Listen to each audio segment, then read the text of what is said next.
back to our business. Okay, malam ni apa yang saya nak kisahkan kepada anda adalah mengenai 5 perkara ni. 5 perkara berkaitan dengan nafkah anak yang seorang bapa bagus, seorang bapa yang bertanggungjawab, dia akan jaga 5 perkara berkaitan dengan nafkah anak ni. Okay. So, abaikanlah kalau kata muka flawless ke apa, anggap saja malam ni rahmat sikit. Dia nur tu nak sampai banyak, okay. Dia nampak macam, okay, nur tu sampai malam ni. Jadi saya nak tak payah tembang lah pasal gambar muka saya cantik pun tidak kan. Biasalah live pakai filter, normal lah kan. Zaman lah ni memang zaman untuk kita cuba fake-fakekan sikit. Tapi saya handsome, cuma tak putih lah. Alright. 5 perkara ni. So, seorang bapa yang bagus, dia akan jaga 5 perkara ni. Alright. Yang pertama, okay, yang pertama, bapa yang bagus, dia akan jaga nafkah anak. Yang pertama berkaitan dengan tempat tinggal. Bapa yang bagus, dia akan ambil berat tentang tempat tinggal. Perempuan, tempat tinggal ni, biasanya kalau katalah suami dan isteri yang belum bercerai, so rumah tangga yang biasa, jadi tak ada isu lah kan. So anak ni duduk bersama sekali. Cuma yang selalu jadi isu dekat mahkamah kan, yang selalu orang tanya, kalaulah berlaku perceraian, so bapa dengan mak bercerai, jadi pada kebiasaannya anak duduk dengan mak. Betul. Jadi bila anak duduk dengan mak dengan ayah dah bercerai, jadi ayah perlu tak tanggung sekali tempat tinggal yang mak duduk tu. Faham tak? Jadi sebab apa? Kalau kata tanggungjawab wajibnya seorang bapa ni adalah dia sediakan tempat tinggal untuk anak dia. Betul, dia tempat tinggal untuk anak dia duduk kat situ. Tapi dia macam seolah-olah dia masih lagi nak kena tanggung. Okay, dia nak kena tanggung tempat tinggal yang bekas isteri dia duduk. Alright, bekas isteri kalau cerai, dia hanya perlu tanggung dalam tempoh nafkah iddah sahaja, dalam tempoh iddah sahaja. Tempat tinggal yang dia bekas isteri ni duduk. Tapi disebabkan bekas isteri ni dia menjaga anak tersebut, so dia akan jadi persoalan. Papa ni nak kena tanggung lagi ke tempat tinggal yang bekas isteri tu duduk? Faham tak? Kadang-kadang bekas isteri ni dia bukan duduk dia seorang saja.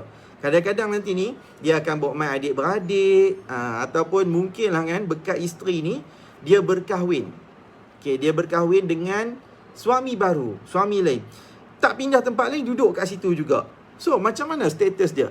Adakah bapa ni nak kena tanggung juga pembelajaran rumah tersebut? Okay, jawapan dia perempuan, dia perlu ada sifat toleransi. Okay, dia perlu ada perasaan, kita panggil apa? Perasaan mengambil berat juga.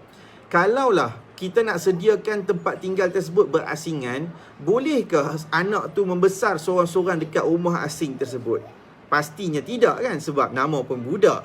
Jadi budak ni, anak kecil ni, dia kena duduk dengan orang yang boleh menjaga dia, orang yang akan menjaga dia.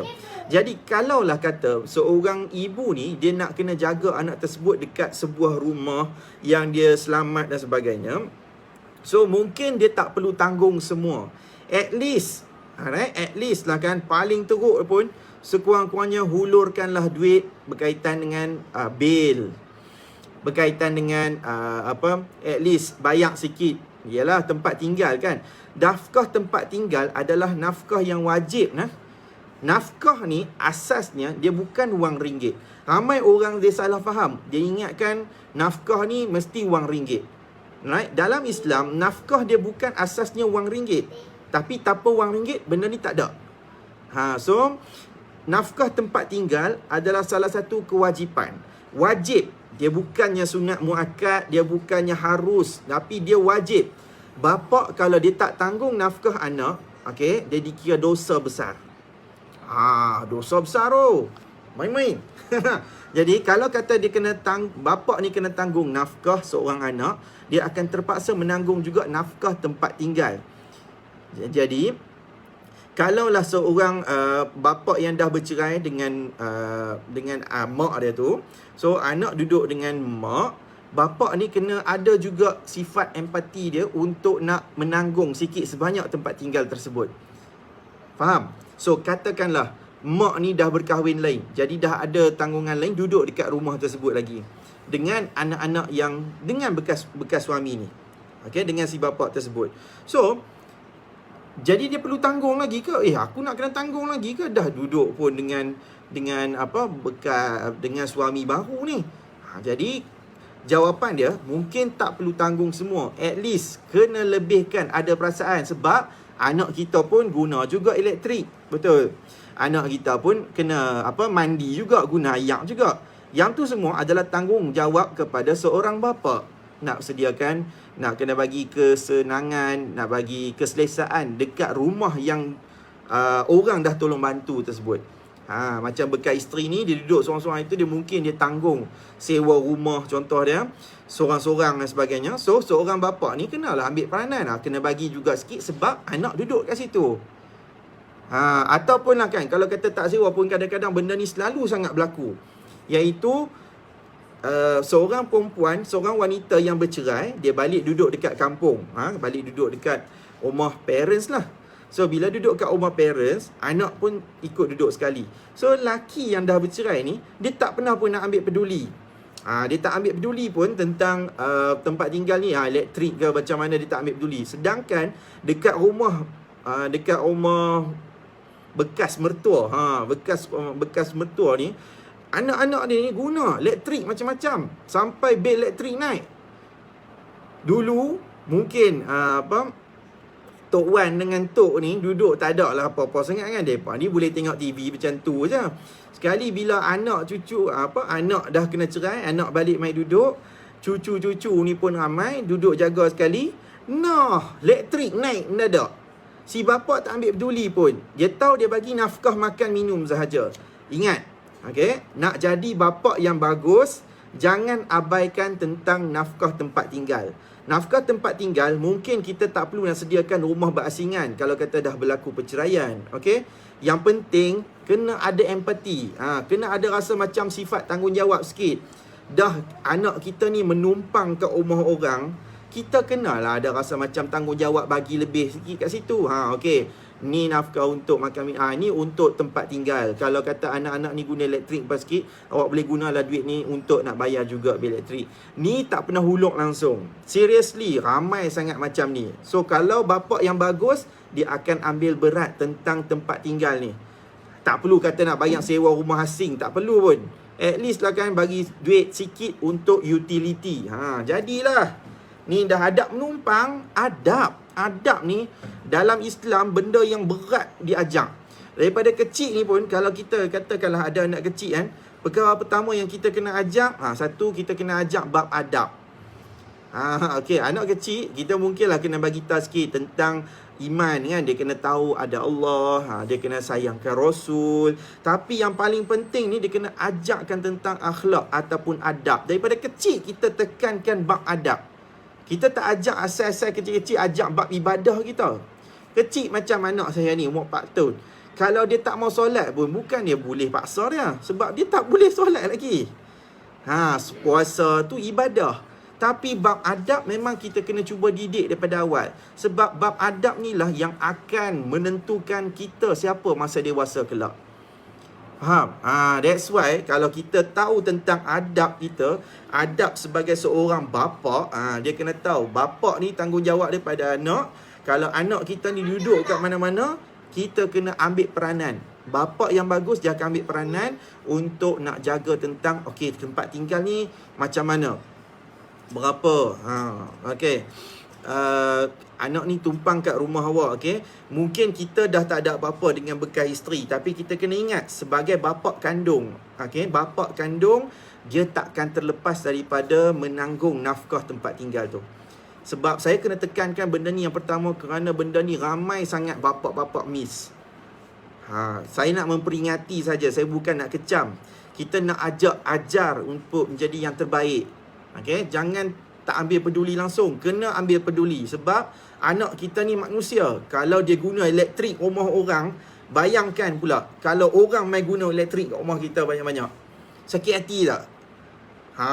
Kita pula nak kena tanggung lebih-lebih. Faham? So kita ni macam duk tambah marah orang je. Kita duk marah orang. Faham? So kena letakkan diri kita kat tempat macam tu juga. Okay? Alright. Tu yang pertama. Bapa yang bagus, dia akan ambil peduli tentang nafkah tempat tinggal. Okay? Ada sikit lagi lah. Biasanya yang ni terlepas juga. Iaitu macam seorang anak yang sedang menyambung pengajian ke Menara Gading, okay, ke universiti. Ada anak yang boleh dapat hostel, okey. Tapi kalau ada anak yang tak dapat hostel, yang nak kena duduk dekat luar, nak kena sewa tu, bapa ni kena main peranan lah. Okay, seorang anak ni yang kalau dia kecil, dia 18 tahun ke bawah, mungkin ibu dia boleh tuntut bagi pihak. Tapi bila anak ni dah umur 18 tahun ke atas, dia sambung belajar, jadi dia tak dapat duduk hostel, maka menjadi tanggungjawab bapa juga untuk tanggung dia lagi. Tanggung tempat tinggal. Kena bagi tahu lah. Hang kalau nak duduk kat tempat tinggal ni, cari yang bajet-bajet sikit lah, yang bapa boleh tanggung, yang bapa boleh bantu juga. Sewa bilik 150 share ke siapa-siapa ke. Kan? Kadang-kadang student, sebab kita tak boleh nak harap dia nak bekerja, sebab dia student. Faham? Okey. Tu yang pertama. Bapa yang bagus, dia tak akan abaikan tentang tanggungjawab menyediakan nafkah tempat tinggal. Dia jangan sekadar kita tanggung makan minum tu, okey dah. Tempat tinggal, come on, elektrik kot, bil layak. Jangan dia buat lepas pula. Bil elektrik bulan ni tahu-tahu berapa pula kan. Kita dah total lockdown duduk rumah ni, kena elektrik sedia. Okey, tu yang pertama. Yang kedua, bapa yang bagus, orang bapa yang bagus, dia akan ambil berat tentang nafkah mengenai pakaian. Okey, nafkah pakaian. Baik, nafkah pakaian ni puan-puan, kita tengok pada umur lah. Cerita pakaian ni, dia bukan cerita baju semata-mata. Lagi cerita pakaiannya ni, baju je. Slipper pun pakaian juga. Pampers pun pakaian juga. Budak kecil, kalau baby ni lagi macam-macam. Pampers, minyak Yuyi, minyak nyonyong, taklah minyak apa, macam-macam minyak lah. Apa lagi? Arian pakai apa? Cotton bud budak. Apa lagi lah, macam-macam kan. Pakaian ni macam-macam. Benda yang berkaitan dengan tubuh badan dia. Okay. Minyak rambutnya. Okay. Tu kalau cerita baby, cara baby. Okay. Cerita dah makin besar sikit, pakaian macam kita lah. Jadi pakaian ni, kalau ikutkan, dia mesti at least sebulan sekali. Sebulan sekali. Tapi baju biasanya orang tak ada lah nak beli baju sebulan sekali. Ikutlah kadang-kadang kan. Tapi kita kena ingat satu perkara lah.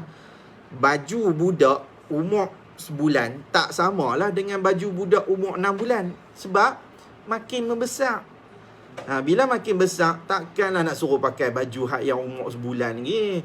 Semua tu semua nanti akan simpan masuk dalam store, ataupun kita bagi ke orang pre-love lah kan. Jadi kita kena ambil berat tentang pakaian ni at least sebulan sekali. Kalau kata kita tengok anak kita ni dah makin membesar, kita tak boleh nak sumbat juga baju lama. Bukan 3 bulan lepas dah bagi ke? 3 bulan lepas berat dia baru 10 kilo. Ni dah 3 bulan kemudian ni dah 20 kilo. Tiba-tiba pula kan. Okay. So pakaian ni, dia berbeza mengikut saiz budak lah. Dia kena tengok juga. Pi mai balik pun, yang tu pakaian untuk anak juga. Kena ambil peduli setiap sebulan sekali. Okay. Pampers lagi lah. Pampers ni, saiz dia tak sama juga. Saiz newborn, cara newborn. Saiz S, S, M, L, XL, double XL, yang pants, yang tape. So kena tengok lah kesesuaian dia. Pakaian budak tu macam mana. Okay. Kalau abang long, cara abang long. Kak Ngah, cara Kak Ngah. Adil ni, dia bukan sama rata semua. Okay. Adil ni, dia tengok pada kesesuaian. Okay, kesesuaian. Anak ni, kalau kata anak yang kecil ni, dia kena lebih sikit sebab mungkin dia baju dia kena salin kerap. Jenis ruam, panas dan sebagainya. So kita kena duk sedia banyak sikit. Kalau abang long mungkin dah besar sikit dah. Jadi Abang Long ni mungkinlah dia tak ada banyak sangat baju, tapi at least kena ada juga untuk dia. Tu adil. Okay, kalau kata baju, yang tu adalah tanggungjawab yang bagus kalau seorang bapa dia ambil berat. Dia kalau setiap bulan beli baju tu kira bagus lah. Baju, jangan baju saja, lagi durih pula bila saya cakap baju saja. Seluar pun sekali lah. Slipper pun sama juga. Kaki ni makin besar kan. Kita ni kalau saya baca dalam artikel yang berkaitan dengan tumbesaran kanak-kanak ni, kanak-kanak lelaki daripada umur dia setahun, setahun sehingga umur dia ke 7 tahun. 7 tahun ke 8 tahun macam tu, tumbesaran dia tu cepat sikit. Dia akan cepat membesar. Dia berbanding anak perempuan. Tapi kanak-kanak perempuan ni umur dia 7 sampai ke 12 tahun, dia pula akan cepat lagi. Yang lelaki dia akan slowkan balik pula. Masuk umur berapa belas tahun masuk umur 13 12 ke 13 ke atas nanti ni, sampai umur 18 tahun 19 tahun tu, laki pula dia cepat membesar. Dengan jambang ke tinggi ke tu semua dia akan naik macam tu balik. So maksud nak ceritanya apa dia? Dia kena tengok kesesuaian juga budak ni. Jadi kalau kata laki cepat membesar, kenalah faham-faham. Janganlah petikai baju ni kena baju raya saja. Come on lah. Takkanlah kita orang Islam ni cerita baju raya je. Tambah-tambah orang Melayu kita ni. Baju saja, baju raya. Lagi masuk dalam mahkamah, kita kata nak tuntut nafkah pakaian. Nak tuntut pakaian apa tiap bulan? Baju raya saya beli setahun sekali cukup lah. Setahun sekali cerita budak nafkah baju, mana boleh macam tu. Daripada kita habis banyak dekat mainan dan sebagainya, lebih baik banyakkan kepada baju.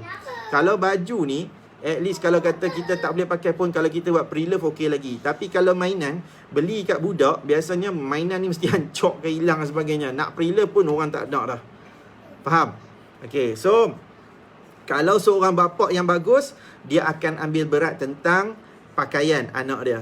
Pakaian ni, tadi saya kata tentang bulanan, termasuklah pakaian tahunan. Pakaian tahunan ni macam baju raya lah, contoh dia. So baju raya tak payahlah mak ni nak kena mesej.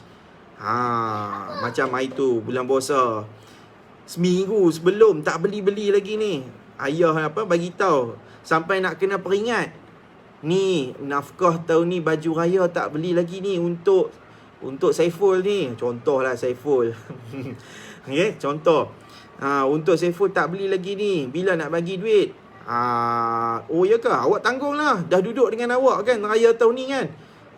Boleh pula dah. Jadi kita pula nak kena pergi beli baju raya tersebut. Beli. Lepas tu kalangan dia kata awak beli dulu, nanti claim. Bila kita beli, kita claim, dapat separuh saja. Sakit hati macam tu kan? Lebih baik bagi duit. So kalau kata baju raya ni setahun sekali, ada satu lagi yang setahun sekali, iaitu perbelanjaan persekolahan punya pakaian. Macam baju sekolah, seluar sekolah, beg sekolah, kasut sekolah, stokin. Tahun ni saya tak tahulah. Tahun ni pun ada juga sekolah kan. Cuma sekejap kan. Saya tak tahulah. Sekejap. Kemudian nanti katakanlah kita tak payah fikir tentang MCO lah. Kita fikir tentang normal punya keadaan. So perbelanjaan persekolahan, beli baju dan sebagainya merupakan satu keperluan yang setahun sekali. Seorang bapa yang bagus, dia tak perlu diperingat.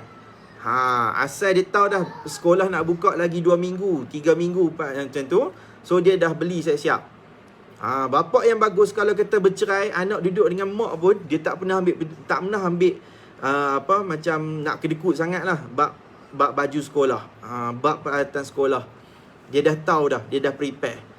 Kadang-kadang ni, benda ni, Allah, sedih kalau kata sampai nak kena peringat. Dia jadi macam ibu ni minta sedekah tiap-tiap tahun.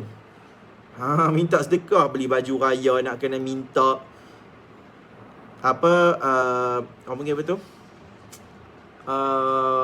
Apa panggil tu macam bukan zakat fitrah. Zakat fitrah pun kadang-kadang ada yang sampai nak kena peringat. Dahsyat kalau sampai zakat fitrah nak kena peringat. Okey. Itu yang berkaitan dengan pakaian. Okey, kalau bapa yang bagus, dia akan ambil peduli tentang pakaian anak dia setiap bulan dan juga setiap tahun. So kalau setahun tu maksudnya baju raya dengan baju sekolah. Okey.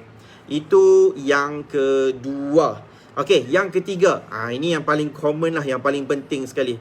Iaitu seorang bapa dia akan ambil peduli tentang makan dan minum. Okey, makan dan minum. So kalau makan dan minum ni standard lah. Orang akan tanya kat saya, berapa yang sesuai? Kan? Kadang-kadang ni orang kata, logik lagi ke kita nak pakai RM5 sekali makan? Okay, standard, kalau saya baca dalam artikel, saya lupa, saya banyak baca artikel. Jadi saya kongsi je lah, saya tak ingat dah artikel apa. Dia kata RM5 tu adalah jumlah kiraan yang benchmark masa zaman sekarang ni.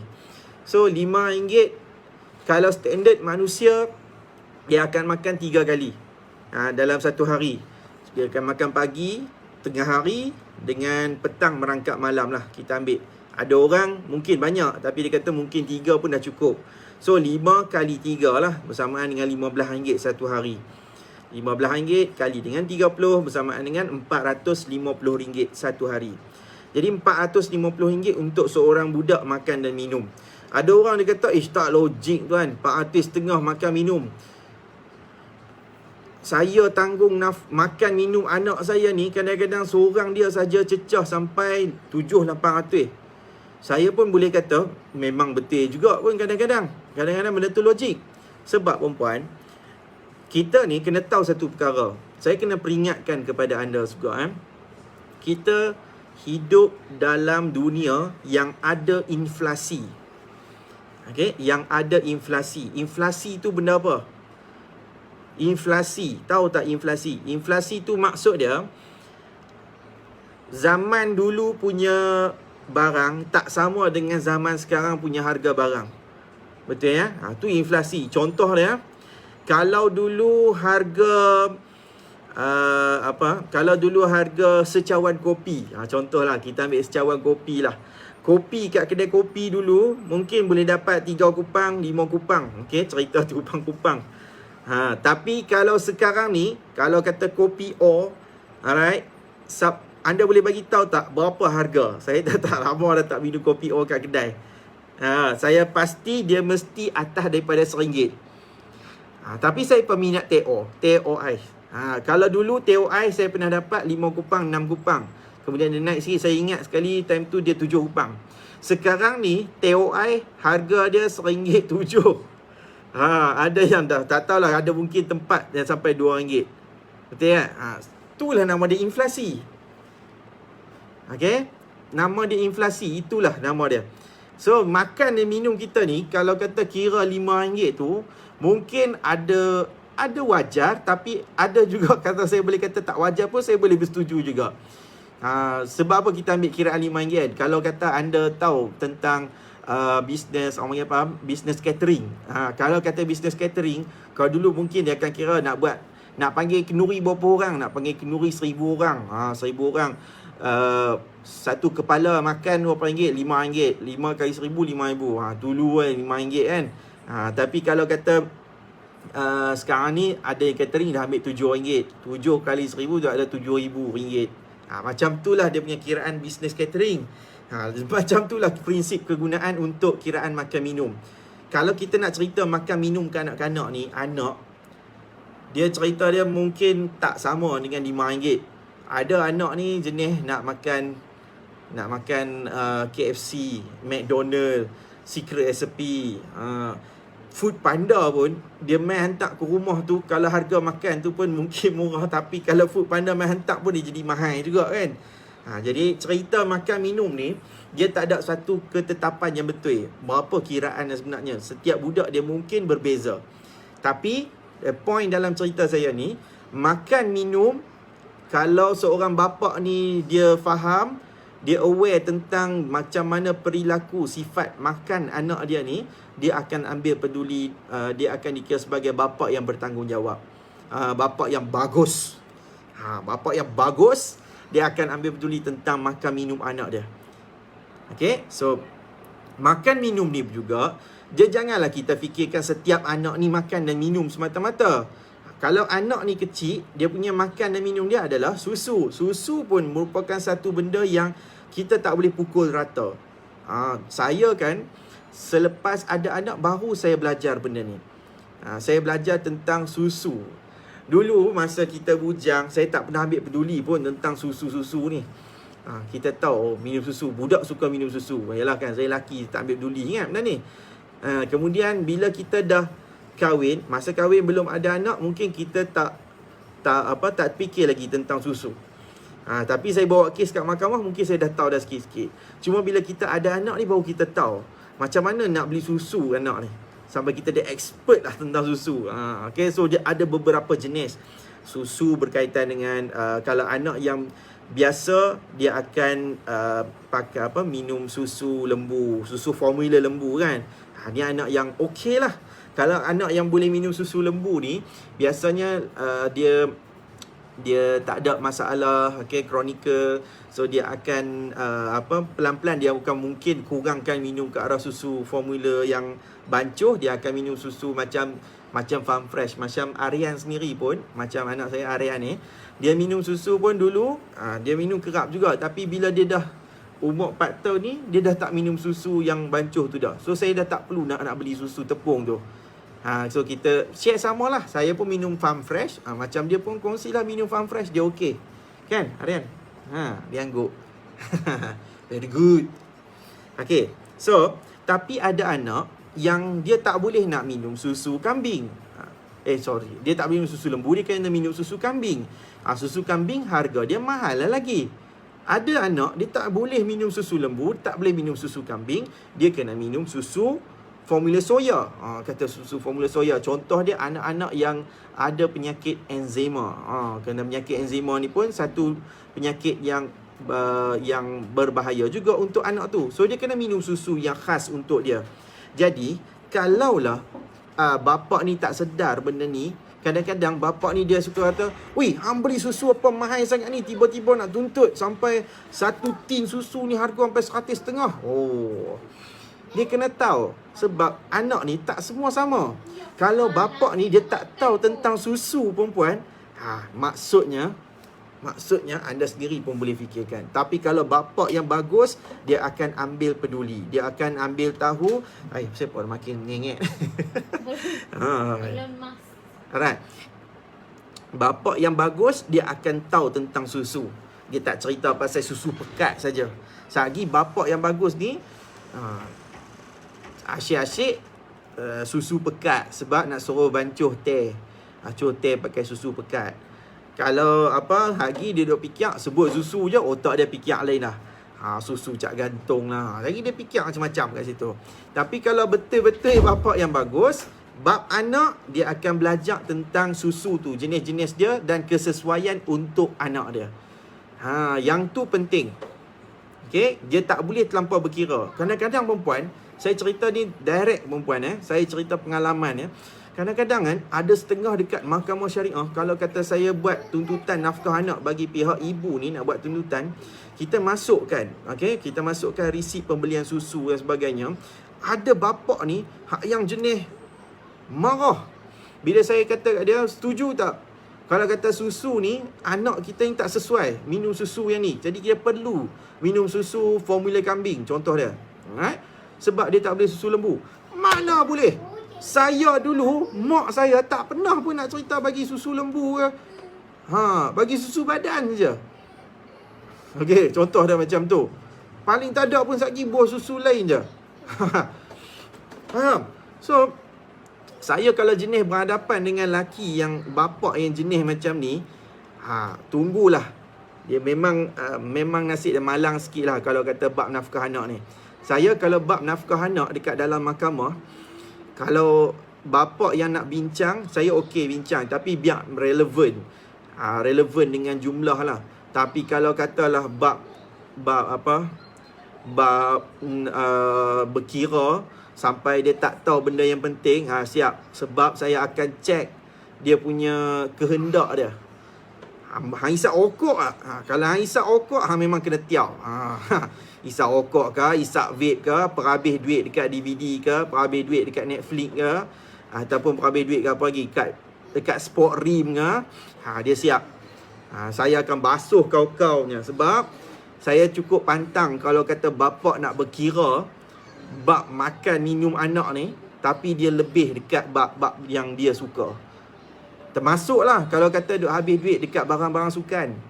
Barang sukan duk pi setiap malam pi main futsal. Futsal ni bukan free. Setiap malam ni kalau kata pi pun dia mesti kena tontong duitnya. Okay? So tak apa. Bapak yang bagus, dia akan ambil peduli bab ni. Dia akan ambil peduli tentang bab susu, bab makan minum anak dia. Dia tak bukan sekadar campak duit sahaja. Okay, dia ambil peduli benda tu. Alright. Itu yang ketiga. Yang keempat. Okay, yang keempat. Seorang bapa yang bagus, dia akan, ni penting dia mesti ramai orang dia akan akan ada tak tahulah, akan ada benda ni. Bapa yang bagus, dia akan ambil peduli tentang kesihatan anak dia. Okay, kalau bapa tu bagus, dia akan ambil medical card. Okay, siapa yang agent? Mesti ada kan? Tak apalah, medical card kan. So, bapa yang bagus, dia akan ambil peduli tentang kesihatan anak dia. Kalau anak dia tu sakit, dia kena tahu sakit anak dia tu tahap yang macam mana.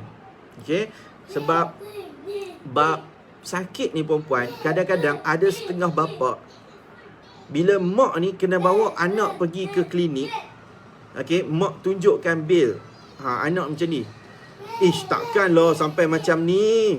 Ni kita ni kot yang menganda-ganda bawa pergi ke hospital pakar sebagainya. Perempuan, Arian sekejap Arian slow sikit, lagi kita ni. Okay, saya ni kan ada satu klien yang mana dia terpaksa bawa anak dia tu pergi ke klinik pakar. Sebab anak dia ni sakit. Okay, anak dia sakit yang perlukan rawatan kepada hospital tersebut sahaja. Yang nak dapat pun kat situ. Tapi seorang bapa ni kadang-kadang dia tak faham. Dia asyik nak kata, mak ni yang mengada. Kadang kan kita nak je ajak Mai tengok sendiri. Mai dengar sekali dekat doktor ni yang cakap apa. Senang bagi dia faham. Sebab nak terangkan bab kesihatan ni, kadang-kadang dia tak boleh mak ni yang terang kan. Dia kena cerita orang lain terangkan. Sama lah macam saya ni kan. Kalau anda ada isu macam ni pun kan, mesti anda pun akan bagi tahu kata, ni peguam ni cakap macam ni. Peguam tu sama, semua nak ambil duit je. Kan? Mesti ada yang macam tu kan. Macam hari ni saya dapat mesej, klien saya hantar, dia kata dia tunjuk gambar mesej suami dia, kata tak payah pergi naik turun mahkamah tu, buat panjang masa saja buat tuntut fasah ni. Yang nanti peguam-peguam ni nak duit je. Kita pula kena. Padahal dia tak mau lepaskan cara baik. Tu yang kita nak kena filekan fasah. Bila kita nak filekan fasah, dia kata kita pula saja nak cari gaduh, saja nak ambil duit. Kata suka hatilah. Yang macam mana pun yang pun nak kata pun kata apilah. Aku cuma menyampaikan saja. Biar bagi semua faham, supaya anda faham tentang hak anak tersebut. Okay, hak diri anda, hak anak. Alright. So perubatan ni merupakan satu benda yang nafkah wajib sangat-sangat. Kalau anak ni sihat, alhamdulillah. Tapi kalau anak ni kurang sihat sikit pun, dia kena ambil pedulilah. Kalau kata bab demam ke, sakit ke apa sebenarnya, kena pergi hospital. Kalau boleh utamakan untuk pergi hospital kerajaan, pergi hospital kerajaan. Tapi kalaulah anak ni memang tak boleh, nak kena cepat, nak kena pergi hospital swasta, klinik swasta, silakan seberapa segera. Sebab bab kesihatan sekarang ni tak boleh buat main-main. Kalau anak ni jadi apa-apa, ingat yang salah tu akan dipertanggungjawabkan kepada orang yang sepatutnya bertanggungjawab. Okay? Jangan nak berkira sangatlah bab perubatan ni. So, bapa yang bagus, dia akan utamakan tentang kesihatan anak, bab perubatan anak. Kalau dia ambil medical card, bagus. Kalau dia ambil insurans, lagi bagus. Okay, sebab bab kesihatan bukan bab main-main. Jadi apa-apa kepada anak ni, at least ada insurance cover. Kalaulah tempat kerja si bapa ni dia ada insurans, dia klinik panel kan, okey, bagus, senanglah. So at least bolehlah pergi kepada klinik panel kalau kata penyakit tu biasalah. Tapi kalau penyakit ni memang perlukan kepada rawatan tertentu di klinik tertentu, so bapa ni kena ambil peduli, kena faham. Alright, sebab benda ni bukan saja-saja. Kadang-kadang kita nak bawa pergi ke klinik yang tertentu. Ada jenis macam ni. Okey. Alright, bab perubatan. Yang ni benda yang wajib. Setiap anak berhak untuk dapat nafkah perubatan. Bukan tanggungjawab ibu. Okey. Dan yang kelima. Nafkah yang penting, bapa yang bagus dia akan ambil tanggungjawab ni, iaitu nafkah pendidikan. Nafkah pendidikan. So nafkah pendidikan ni satu benda yang sangat penting, sangat-sangat perlu diberikan oleh seorang bapa, disediakan oleh seorang bapa kepada anak dia. Apa benda nafkah pendidikan? Iaitu menghantar anak dia ke sekolah. Alright. Sekolah ni dia ada dua jenis yang kena seorang budak ni kena belajar sebagai kita orang Islam. Yang pertamanya sekolah pembelajaran berkaitan dengan fardu kifayah. Okey, fardu kifayah. Yang kedua berkaitan dengan fardu ain. Apa benda fardu kifayah dengan fardu ain? Fardu ain maksudnya seorang anak dia wajib untuk dapat pendidikan agama. Pendidikan agama ni adalah pendidikan yang macam daripada kecil kena ajak pendidikan adab, dari sudut akhlak, dari sudut akidah, okey. Kemudian besar sikit kena ajak bab ibadah, bab solat, bab puasa. Kalau bapa ni tak boleh nak mengaji Quran, okey, jadi seorang bapa ni dia kena ambil peranan untuk hayat, untuk hantar anak dia pergi sekolah agama, ataupun dia hayat mana-mana ustaz untuk mengajarkan. Sebagai umat Islam, memang ini adalah tanggungjawab wajib seorang bapa. Kalau katalah mak boleh mengajar, okey, mak boleh take part, tak ada masalah, dan dia akan jadi nilai tambah kepada mak tersebut. Maksudnya mak yang bagus kan, dia akan, kalau dia mengajak anak ngaji Quran, jadi kalau kata ada isu berebut jagaan, at least dia boleh ceritakan, duduk dengan saya mengajak ngaji Quran. Tu kan nilai tambah kat situ kan, adding value bagi seorang ibu. Tapi sepatutnya dia menjadi tanggungjawab bapa untuk nak bayar kelas fardu ain ni. Kalau dia tak boleh bayar, mak pun tak boleh mengajar dan sebagainya, bapa ni pun tak apa nak erti, jadi dia kena usahakan. Sendiri sama ada dia belajar dan kemudian dia mengajarkan tersebut, ataupun carilah alternatif macam mana pun. Right? Mesti bab fardu ain ni. Okey, bab fardu kifayah yang seorang anak kena belajar, macam pergi sekolah lah, benda yang berkaitan dengan masa depan dia. Okey, nak belajar sebagai apa? Dia macam standard, hantar masuk darjah 1. Sebelum darjah 1 tu mungkin sekolah tadika. Kalau berkemampuan, pergi ke tabika swasta. Macam-macam lah sekarang ni kan. Little Kalib lah, QDIS lah, apa lagi, macam lah, Kinder Kaizen, macam-macam.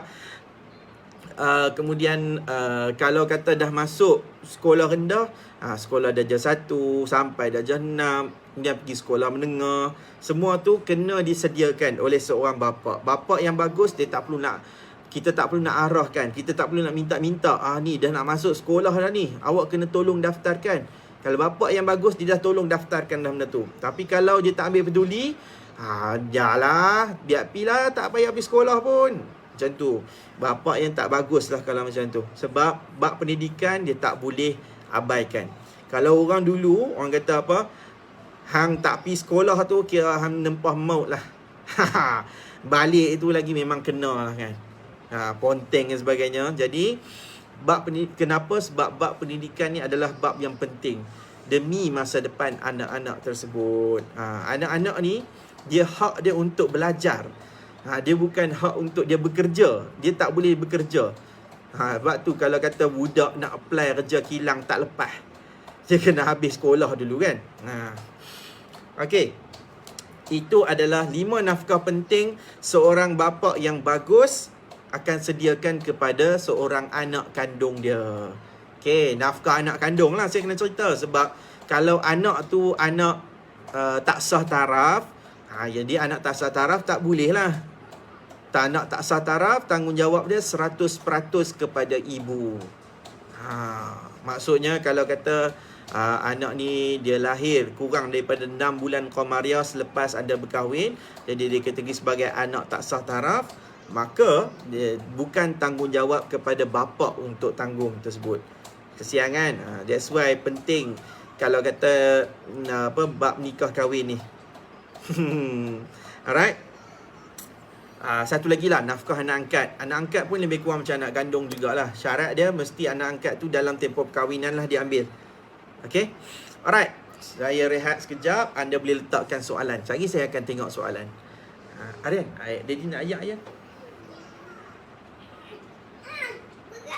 Anda berat. Air kecil je. Aryan kan besar. Pak, lagi Daddy nak jawab soalan. Hari kita nak tengok beg ni kita. Aduh.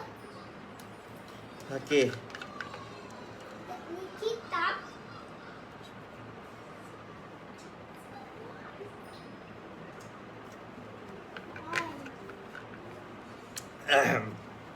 Saya cuma nak tekankan sikit lah perempuan. Saya cukup tekankan sikit bab nafkah pendidikan ni. Sebab nafkah pendidikan ni adalah nafkah yang penting. Tadi petang siapa ada baca saya punya page, saya ada cerita tentang kongsi sikit. Sebab saya terbaca mengenai seorang ibu yang kematian, yang kematian suami dia. Kematian suami dalam keadaan wanita ni dia dapat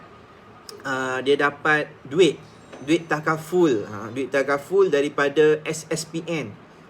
Jadi saya iklankan sikit lah. Sebab kata anak kita ni, kita kena ingat, kita kalau kata nak sediakan pendidikan, biar sediakan pendidikan yang sampai tahap yang terbaik kan.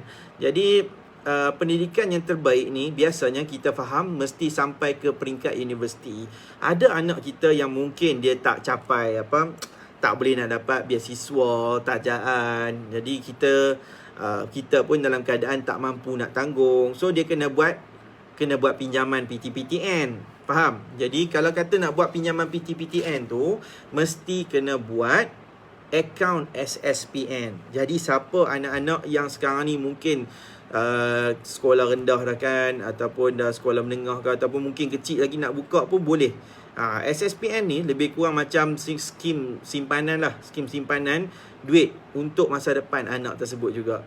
Buat pinjaman. Okay, kalau kata berlaku apa pun, at least dia boleh dapat duit tersebut. Okay.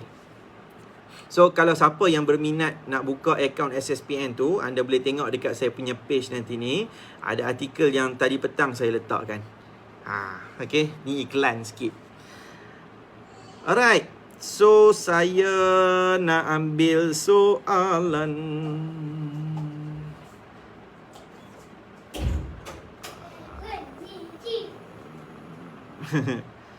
Mana? Okey. Azlina ZA. Alright. Assalamualaikum tuan. Waalaikumsalam. Saya pernah refer ke BSK untuk tuntut tunggakan nafkah anak, tapi malangnya semasa bicaraan ex berkeras tak nak bayar juga. Dengan menuduh hakim kat BSK, kebetulan wanita berpakat dengan saya untuk tuntut ambil duit dia dan saya seorang mata duitan. Sedangkan ex mampu kahwin lain dan sejak bercerai 18 tahun sekupang pun tak pernah. Perintah nafkah anak hanya 300 bulan untuk 3 orang anak. 3 orang anak 300. Ya Allah Ta'ala anhu. Ish. Apa patut saya buat? Saya kan terus terang lah saya boleh bagi tahu kat Puan Azlina bab nafkah anak ni dia tak akan berkesudahan puan. Dari sudut prosedur, ya, kita boleh ceritakan apa prosedur yang boleh dibuat. Okey. Iaitu kalau kata dah dapat perintah nafkah, kalau bapa ni gagal, kita kena jumpa BSK, kita kena buat tuntutan, nama dia tunggakan nafkah pula. Dalam perintah nafkah tu tengah berjalan, kita tuntut hutang yang dia gagal. Okey. So hutang tu wajib kena bayar, nafkah sedia ada pun wajib kena bayar juga. Okey, tu dari sudut perundangan proses. Kalau kata dia gagal untuk bayar, tak boleh nak bayar, Jadi harta dia boleh disita pula. Ataupun akan berpindah, hiwalah, berpindah hutang tu kepada pihak yang lain pula. Maksudnya mungkin bapa dia ataupun bapa bekas bapa mertua kita, ataupun mungkin adik-beradik dan sebagainya. Cuma bab ni dia mungkin payah sikit kita pun nak memindahkan hutang tersebut. Tapi the end of perundangan punya part adalah, kalau katalah gagal bayar hutang, tak boleh nak bayar apa benda segala ni, jawapan yang terakhirnya adalah penjara. Okey, penjara untuk mereka yang gagal bayar hutang dan mereka yang tak mau bayar nafkah anak ni. Okey, tapi perempuan, kalau kata penjara, selesai tak masalah duit tu? Tak selesai kan? Dia takkan selesai. Sebab ada bapa yang dia akan pilih untuk masuk penjara. Adalah hak jenis macam jenis malas nak fikir ada apa, dia rasa duduk kat dalam penjara lagi senang. Kadang-kadang ada orang ni check in penjara, keluar masuk ni kan, sebab happy duduk dalam penjara. Ada aktiviti, makan free. Ada kerja lagi dalam tu kadang-kadang. Okay, so dari sudut Puan Azlina, dari sudut perundangan, saya katakan benda yang Puan dah buat ni on track, dah betul dah. Okay, tapi kalau dari sudut nak puas hati tu, saya rasa dalam keadaan yang 3 bulan, sebulan untuk 3 orang anak 300 ni, saya memang kata tak wajar. Kalau Puan nak buat ubah perintah, Puan boleh buat ubah perintah. Minta up sikit lah. Dia memang macam tu. Sebab tu kan, ada orang cadang kat saya kan, dia tanya kat saya, Tuan, kenapa patutnya kan pejabat agama ni kena buat satu borang khas. Siapa yang duda nak kahwin ni, duda nak orang yang lelaki yang dah bercerai, dia nak kahwin dengan nak berkahwin lain lah kan. Nak berkahwin lain tu, dia kena tengok dulu rekod dia. Ada anak berapa orang, dulu bercerai macam mana, nafkah anak cantik ataupun tidak, kena check dulu. Baru boleh lepas bagi kahwin, baru boleh bagi dia berkahwin untuk bina tanggungjawab baru. Saya kata betul juga kan. Saya pun tak pernah terfikir. Sebab banyak kan isu yang berlaku di kalangan orang kita ni, netizen ni. Dia kahwin pandai, tapi dapat buat anak pandai, tapi bab nafkah anak tak mau tanggung. Kemudian cerai. Kemudian cerai, nafkah anak sebagai seorang bapa, dia masih kena bagi. Tapi nafkah anak tak boleh nak bagi. Tiba-tiba kahwin pandai pula. Yang ni yang kadang-kadang ni kan, dia akan membusukkan nama Islam tu. Faham? Dia kalau kata tak bercerai pun, poligami contoh dia, dah lah tak mampu, anak ramai dengan isteri yang pertama, tiba-tiba pula pi kahwin lagi, tambah lagi dalam keadaan kerja macam tu juga. Tu confirm lah. Bab nafkah anak dengan bini pertama ke laut. Bab nafkah anak dengan bini nombor 2 hak baru ni, wallahu ta'ala alam. Tu yang membuatkan busuknya nama Islam, busuk poligami, busuklah segala-galanya sebab sifat lah. Perangai orang yang tak menjaga tanggungjawab ni. Lekat dekat kereta, pandai. Allah is only one. Just follow Quran. Back to sunnah. Pandai. Lekat dekat stiker kereta, bukan main. Saya cerita ni pada insan-insan yang tertentu lah. Kadang sebab geram. Jenis, yelah kita jumpa kat mahkamah, jenis sembang kemahan ni, jenis kata, bab nafkah anak ni aku bagi bila masuk dalam mahkamah, check, cloud. Kata yang ni yang saya geram. Kalau orang yang bagus, yang ada kewangan, tak kisah. Kalau dia nak kahwin lain, kahwin lah. Kalau dia nak kalau dia bercerai, kemudian dia nak kahwin lagi yang perempuan lain, dia tak abaikan nafkah anak, silakan. Semua tu bagus kalau kata dia boleh jaga dengan baik. Tapi masalah yang paling besar adalah macam mana kita nak educate orang-orang yang tak pernah ambil peduli pasal nafkah anak ni. Dia memang beban. That's why lah pentingnya ada hari akhirat kan. Kalau agama yang tak percaya dengan hari akhirat ni, memang payah lah. Tak ada keadilan kat situ. Nur Syafiqah Nabila jawab balik, sis, ya ke, maaflah saya ni tak cerdik, tak erti jawab apa kata. Yang ni bukan soalan Dia apa tengah duk communicate ke? Allah, bagus. cari kawan dalam ni bolehlah kawan-kawan ada yang daripada Johor, apa sembang-sembang lah. Mesra-mesrakan lah dalam page ni, insya-Allah. Semuanya kebanyakan majoriti 98%, okey. 98% daripada 43,000 follower ni semuanya perempuan, wanita. Dan majoritinya saya boleh katakan saya tengok itu dekat dalam 60% wanita yang berkahwin yang ada isu. Okay. Alright, Sarah Hanif. Assalamualaikum salam. Macam mana kalau abahnya cuma suruh isteri je uruskan hal sekolah anak-anak semua? Dia just kerja cari duit. Hal lain isteri semuanya. Apa patut dilakukan? Maksudnya dari sudut nafkah tak abai lah kan. Mungkin dari sudut kasih sayang tu je yang tak ada. Yang ni kalau bab di sisi undang-undang saya tak boleh nak kata apa. Okay, kalau kata bab nafkah dia bagi, jadi kat undang-undang kita nak tuntut apa lagi? Saya hanya cerita dari sudut undang-undang. Saya rasa soalan Puan Sarah ni dia lebih kepada soalan kasih sayang yang tak bagi. Ada cerita macam ni. Alright, saya ada satu kes yang mana seorang bapa ni dia bagi duit saja tapi dia tak pernah mai tengok anak pun. Dia bank in je setiap bulan. Dia bagi 1,000 lepas dah bercerai kan. Dia bagi je sebab mahkamah perintahkan 1,000. So dia bagi tapi anak ni tak pernah pun jumpa bapak dia. Daripada umur anak tu 10 tahun sampailah ke 16 tahun. Dia tak pernah ambil peduli pun. Faham? So kadang-kadang mak dia pun tanya kat saya, "Tuan, macam mana ni? Bapak dia ni bagi duit nafkah semua tu, tapi dia tak pernah pun datang tengok anak. Apa yang saya boleh buat?" Sama lah macam Puan Sarah punya soalan. Saya kata, ini nak buat tuntutan apa? Kalau kita nak buat tuntutan tu, nama dia tuntutan nafkah anak, of course, kalau ada isu berkaitan dengan nafkah. Okay, nafkah bak duit lah. Kalau kita nak buat tuntutan tu, nama dia hak jagaan anak, kita memang jaga anak tu pun kan. Jadi bapak ni pun dia tak mungkin tak ambil peduli, tak kisahlah nak ambil jagaan pun ambil lah. So kita nak arahkan apa lagi? Kan? Faham tak? So mahkamah mungkinlah akan kata hak jagaan kepada ibu. Bapa diberikan hak untuk melawat, bermesra dan bermalam. Contoh dia. Ataupun melawat dan bermesra.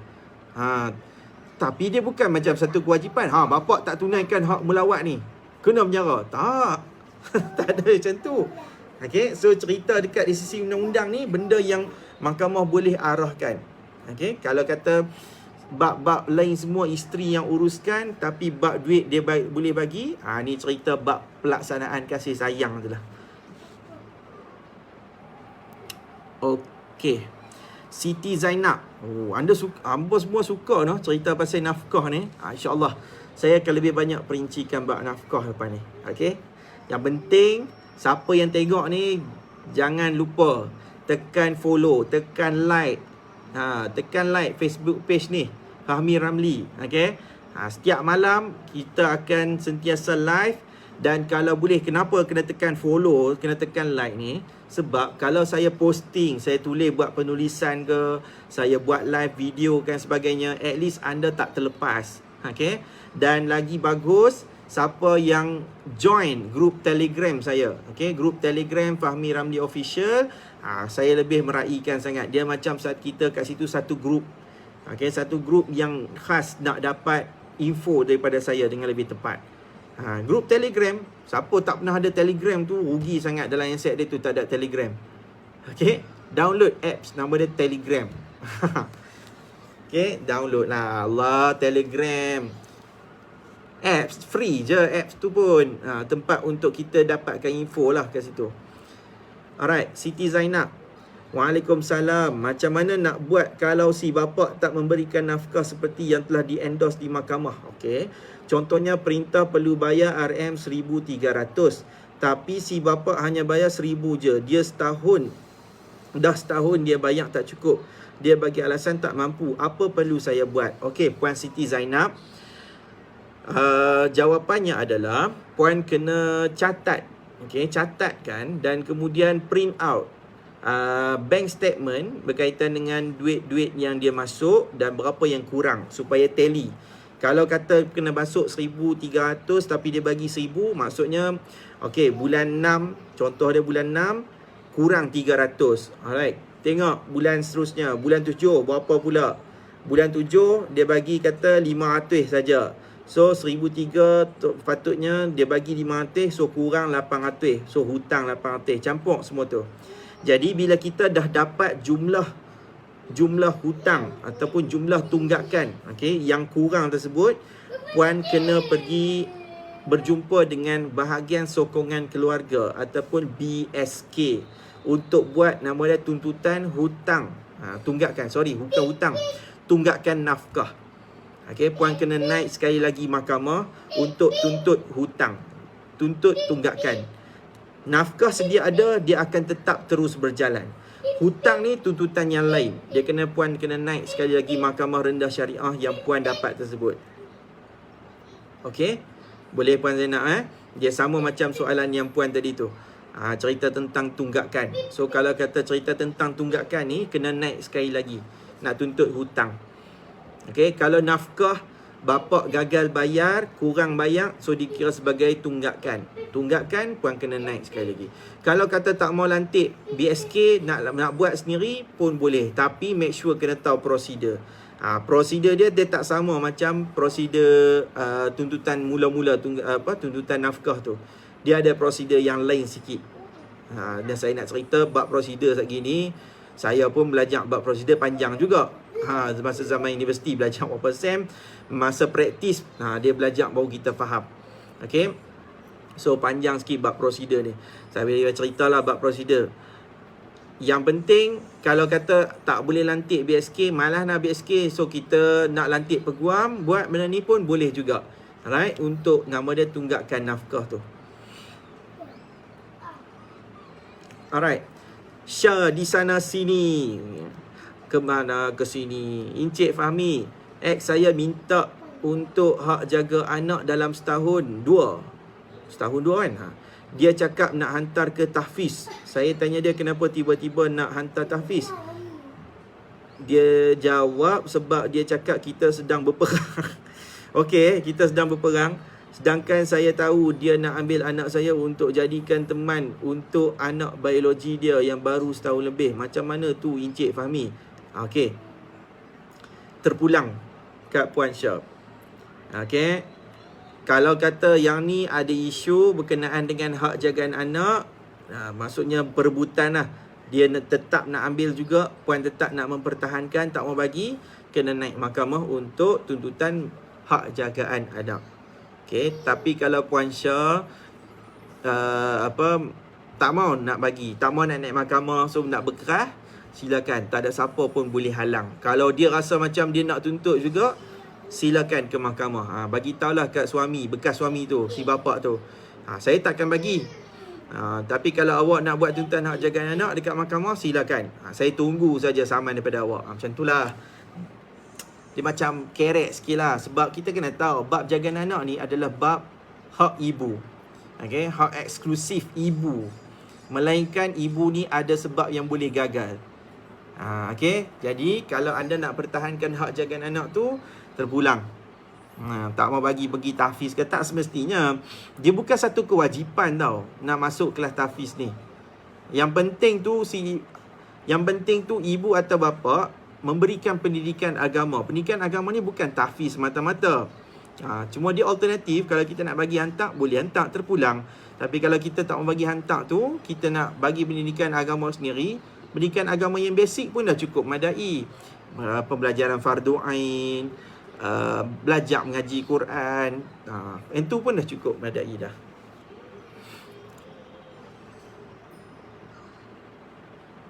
Okey, Nur Syafiqah Nabila. Assalam tuan, nak tanya. Waalaikumsalam. Kalau untuk pendidikan akan ada sekolah rendah, menengah dan peringkat universiti. Setiap kali masuk peringkat embeza tu, setiap kali itu ke yang kena pergi filekan untuk ubah nafkah anak terpulang? Boleh. Tapi larat ke? Tu ke? Contoh, masa buat tuntutan yang pertama, nafkah anak tu, umur anak sekolah rendah. Okey, dah selesai. Kemudian 2 setahun lepas tu anak masuk sekolah menengah pula, contoh dia. Nak ubah lagi pula, boleh, tak ada masalah. Nak ubah sebab apa? Sebab ada perubahan perbelanjaan, contoh dia, perubahan faktor perbelanjaan. Ubah. Kemudian kalau kata peringkat universiti, Dia tak perlu ubah perintah, tapi dia kena buat tuntutan tu untuk diri sendiri pula. Anak tu kena buat sendiri. Sebab umur anak 18 tahun, dia kena buat tuntutan nafkah untuk diri dia sendiri. Okay, dia dah capability untuk buat tuntutan nafkah bagi pihak diri dia sendiri. So, ibu dah tak perlu nak minta ubah perintah dan sebagainya lah. Okay. Tapi kalau kata nak buat ubah perintah tu, boleh saja. Asalkan ada perubahan fakta, perubahan matan kita panggil. Kita boleh buat tuntutan ubah perintah nafkah anak tersebut. Satu je saya nak bagi tahu. Bila anda sebagai ibu nak buat tuntutan ubah perintah, anda mesti nak ubah perintah daripada sikit menjadi banyak. Betul Tapi anda kena ingat, suami juga ataupun si bapa tu juga boleh membuat ubah perintah daripada banyak kepada sikit. Contoh dia, kita tuntut dekat mahkamah nak ubah perintah daripada asalnya mahkamah perintah 500, kita nak minta 1000 pula. Okay, so kita bagi tahu mahkamah alasan dia sekian 1000. Okay. Kemudian si bapa ni dapat saman, dia datang ke mahkamah, dia kata tak setuju, saya nak filekan tuntutan balas, nak filekan belaan tuntutan balas. Saya pun nak minta ubah perintah daripada asal 500 nak minta bagi jadi 400 ke 300. Alasan dia sekian nanti. Kena ingat, mak boleh ubah perintah bagi tinggi, bapa pun boleh ubah perintah bagi jadi sikit. Sikit pun boleh jadi juga. Okay, saya nak ambil sikit lagi sekarang ke apa dah? Alright, hampir dah.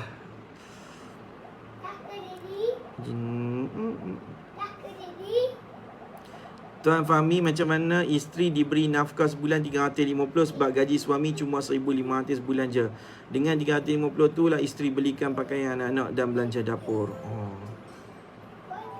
Macam mana isteri berikan nafkah sebulan ni? So nak buat macam mana? Kalau puan tak cukup, puan kena buat tuntutan kat mahkamah lah. Inilah saya kata isu nafkah anak ke, isu nafkah isteri ke, dia benda isu yang takkan berkesudahan. Dia takkan selesai, takkan memuaskan hati kita.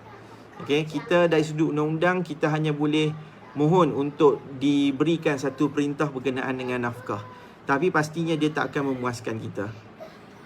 Okay, kalau katalah kita tak puas hati dengan 300.5 tu, so kita nak mohon kat mahkamah keluarkan perintah yang lebih lagi daripada tu, 500 ke 600 ke kan. Tapi kita kena ingat, dia belum tentu lagi kita akan dapat jumlah yang kita minta tersebut. Dia atas pertimbangan mahkamah juga.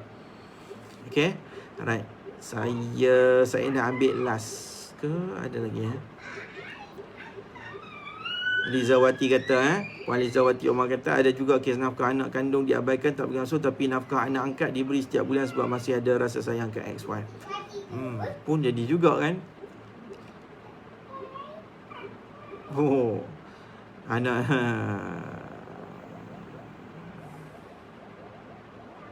Okey, Puan Fiza Rozali. Okey, soalan last malam ni Tuan, nak tanya, kalau kita nak tuntut nafkah anak dan si bapa memang tak bagi nafkah pun, macam mana nak buat? Sebab anak jagaan saya, anak arwah kakak. Anak arwah kakak. Alhamdulillah cukup sebuah serbi, makanan dan pakaian sekali keperluan. Okey. Kalau kita nak tuntut nafkah anak dan si bapa memang tak bagi nafkah pun, macam mana nak buat?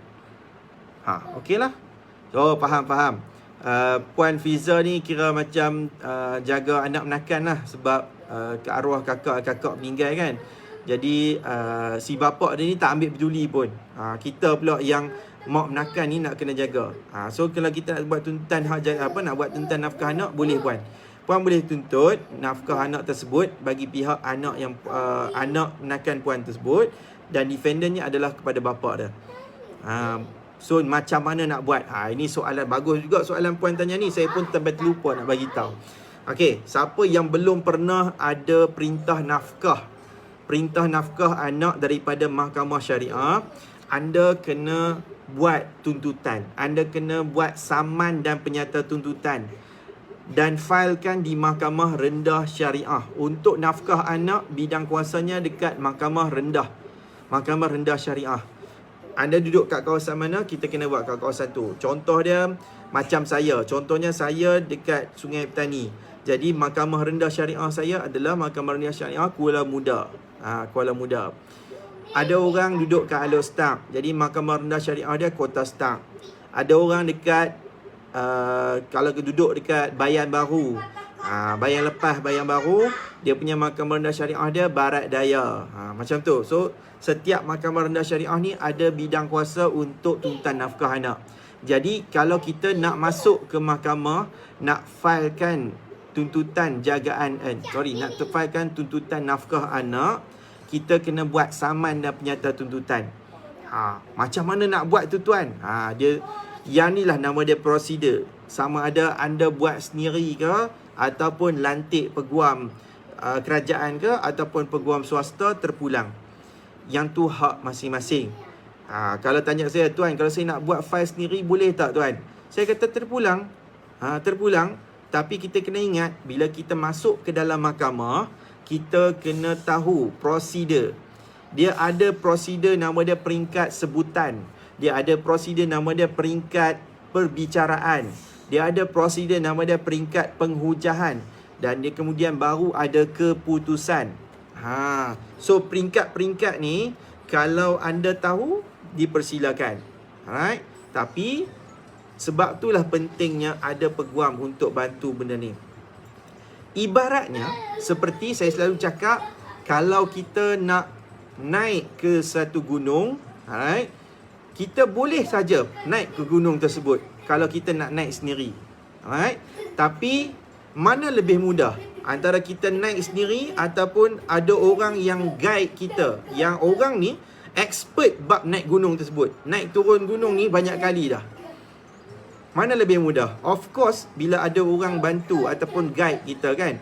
Macam itulah peranan peguam.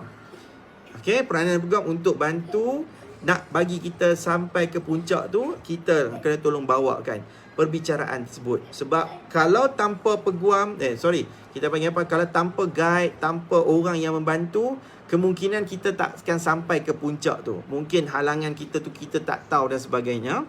Itulah problem. Sebab anda kena tahu, peranan hakim dekat dalam mahkamah adalah untuk mendengar. Dia nak dengar. Nak tuntut apa? Nafkah. Alright, buktikan. Nak tuntut berapa sekian. Itulah nama dia prosedur. Kalau kita boleh buat sendiri. Tapi kalau kita tak mampu, lantik peguam. Peguam kerajaan boleh, peguam swasta pun boleh. Peguam kerajaan, cara peguam kerajaan ada dia punya syarat tertentu. Peguam swasta pun ada syarat dia yang tersendiri. Okey? Sebab yang ni adalah berkaitan dengan tuntutan mahkamah. Kalau tanya kat saya, kalau saya nak kena, kalau saya lah ada kes, contoh dia, takkanlah saya nak lantik peguam. Sebab saya pun peguam kan. Baik saya bawa sendiri sebab saya tahu apa benda saya nak kena buat tu, sebab saya peguam. Tapi kalau katalah suruh saya saya suruh saya cek tentang kesihatan, mestilah saya tak boleh, mesti kena ada orang yang bantu saya. Ataupun mungkin kan, saya nak jadi saya nak ada badan sadar. Jadi saya nak, mana lebih bagus? Saya buat sendiri ke ataupun ada coach? Of course lah ada coach kan. Sebab coach boleh tengok saya makan apa, buat senaman yang macam mana, barulah senang saya capai badan sadar tu. Betul tak? Okay. Macam tu lah kita. Sebab kita ada kepakaran kita sendiri. Okay. So nak kena buat tuntutan nafkah anak di Mahkamah Rendah Syariah. Okay. So sekarang ni mahkamah masih tak buka lagi. Tapi insyaAllah kita dah dapat maklum sekarang ni, last yang mungkin berlaku untuk penutupan mahkamah sehingga 28 ataupun 29 hari bulan 6. That means saya boleh agak lah 1 Julai tu dah boleh start balik nanti ni. Jadi kita dah boleh prepare daripada sekarang untuk nak buat persediaan bagi memfilekan tuntutan. Okay, siapa yang belum ada, kena ada preparation ni. Alright, InsyaAllah esok kita akan sambung lagi perempuan. Siapa yang belum join, join grup saya, tanya Tuan Fahmi. InsyaAllah siapa yang ada PM saya nak tanya soalan, kita ada sediakan borang. Okay, so isi saja borang tersebut. Saya akan jawab di dalam grup soalan-soalan yang telah anda berikan. InsyaAllah saya rasa macam esok. Okay, esok saya akan buat live untuk jawab soalan-soalan yang telah diberikan tersebut, saya akan quotekan ni soalan daripada siapa. Okey. Sebab saya tak larat, kadang-kadang saya nak reply mesej satu-satu jenuh. Banyak, penat tu saya nak menjawab semua tu. Okey.